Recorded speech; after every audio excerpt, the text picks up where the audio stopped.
Praise be to our beloved drink. Its massive appeal, stature, the power it holds to move humanity, to inspire. No matter where you are from, what language you speak, or what you believe in, coffee is one of those things that brings us all together. I've been an explorer, an entrepreneur, corporate facilitator, and a performing artist all of my adult life. I didn't always know what I wanted to do, but I was always out there doing something. Why do things get harder instead of better for most people? The philosophy of cats: a minimum of effort, maximum of error.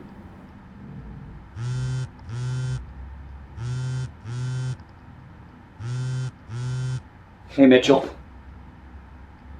Hey. Yes, I thought about it. I love the idea.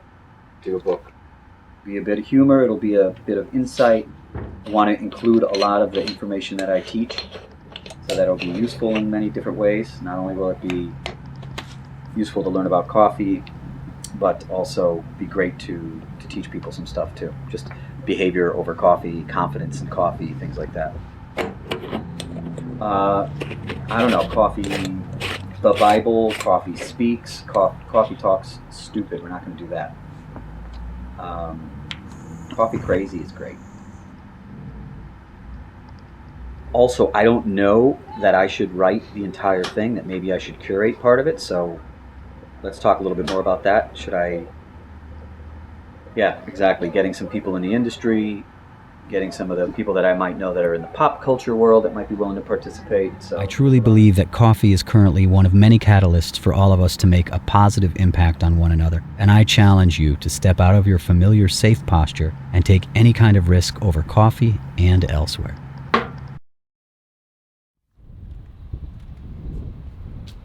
Time to connect with some coffee, some people, and do some research.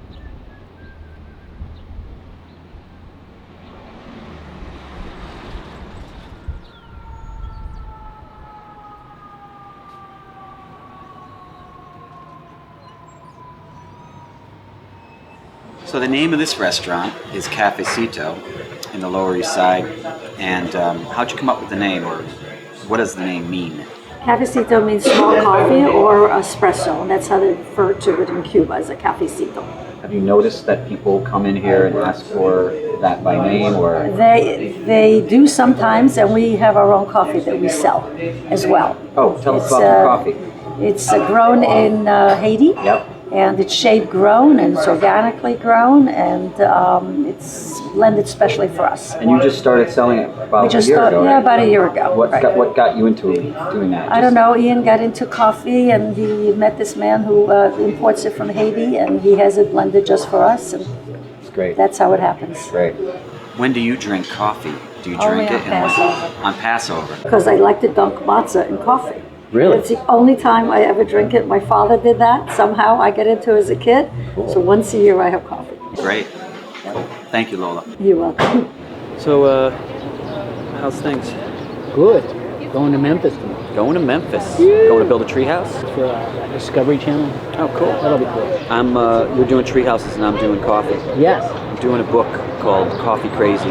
That's good, because I am coffee crazy. You are?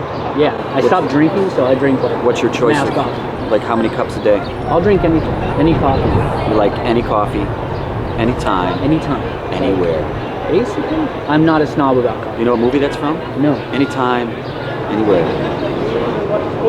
Taxi driver. That's right. Right? You willing to drive up? I'll drive anytime, anywhere. Actually, I think there's a third rhythm to that line, but I can't remember it. So give me your take on coffee. I mean, now that you're not drinking, you're drinking coffee. I kind of do my rounds right now. I drink coffee to like wake myself up and remember what I did yesterday and write that in my journal. And then eventually I'm just like numb from drinking too much coffee.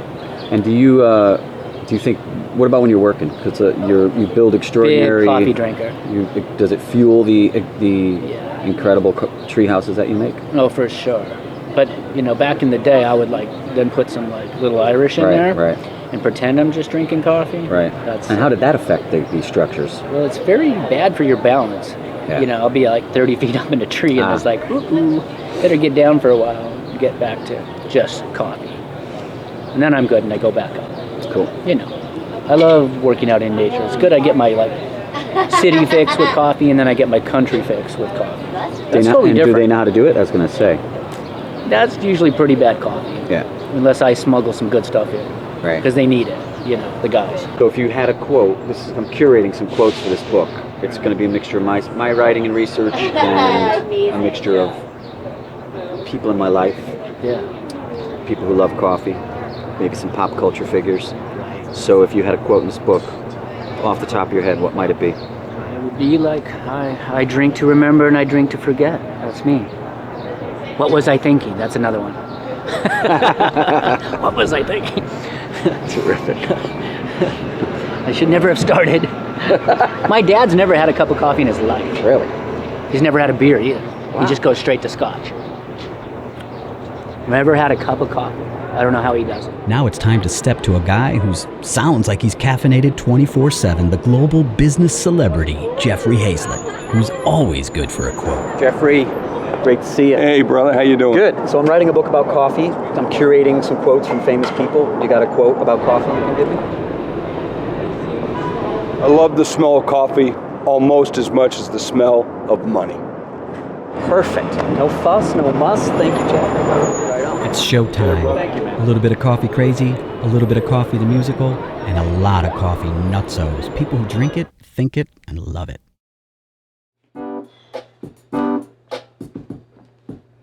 It's got 1,722 moving parts. That's a very complicated machine. Yeah, it's a miracle of science and a bona fide work of art. I know it better than I know myself, and it warms my frozen heart.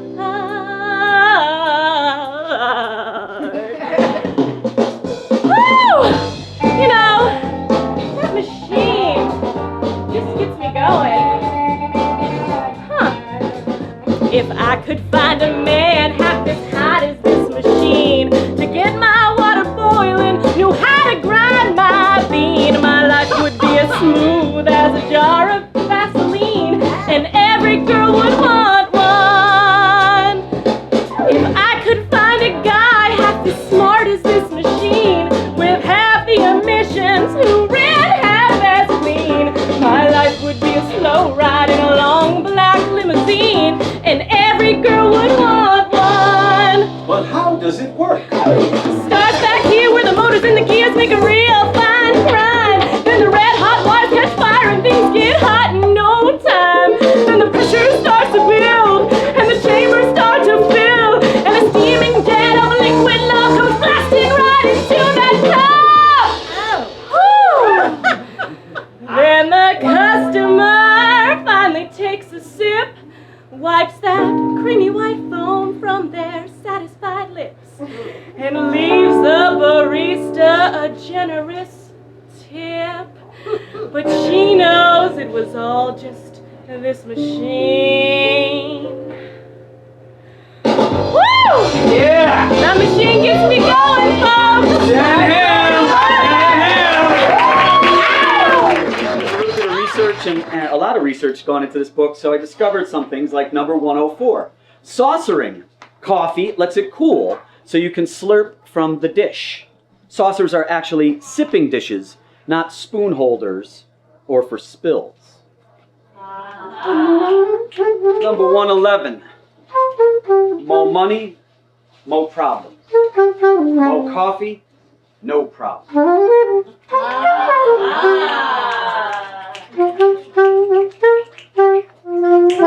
Like I was saying, I was learning a lot while I was digging through the research. So in the 1800s, you could pay a penny, walk into a cafe, and that was it. You drink all day. And they would argue and debate, bring articles and papers in. Got to the point where people started to drop out of school and go to the penny universities instead of paying for college or university. All right, one more. Number 119. It's the drug you can drink while you drive. Aha! That one's from Coffee the Musical, which we're developing right now. And speaking of which, Shannon, how about dropping another track on us here? All right. I want it hot. I want it black. I want it strong. I need it early in the morning. I like it all day long. Keep it coming till I start to shake. Give it to me, baby, till I'm wide awake. 'Cause nothing's gonna happen till I get my morning coffee, and all the day's adventures have to wait. I need a cup. He needs a cup. I need a great big cup of that hot black stuff before I can start my day. We'll finish it off with number 139. Go forth and seek sips that bring you closer to others, where there is music, where there are sweet beats, where we are family. Peace, everybody. Thank you very much. Finally, I've come to realize that many of us are told when we're young to, quote, decide what you want to do, end quote. But I've found that sometimes what you want to do discovers you.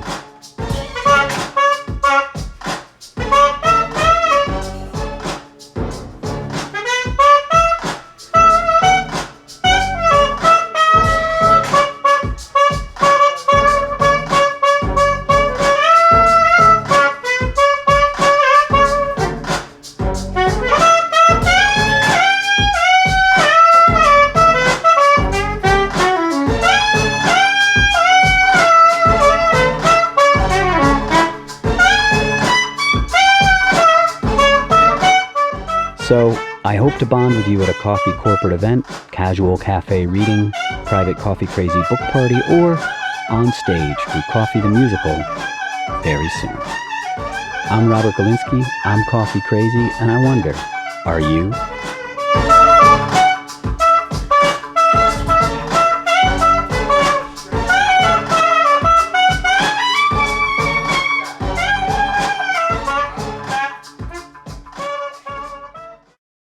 My dad's getting old and he's still driving a car. Yeah. Not a good How old is he? It's like almost 80. My mom's 84. She's driving a car. See? Dangerous. It's, Let me know when.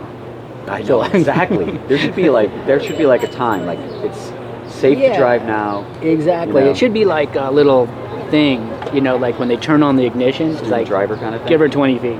Give her 20. Coffee crazy right here. Coffee crazy. You kind of caught me mid-coffee, too. I'm not too whack yet. Yeah, we'll be back in 10 minutes. Exactly. Buy this man a coffee. Wait a minute. I've got another story. You haven't heard this one yet. Ignites stories. There we go. Okay, we'll enjoy the day. It's beautiful. Shall do.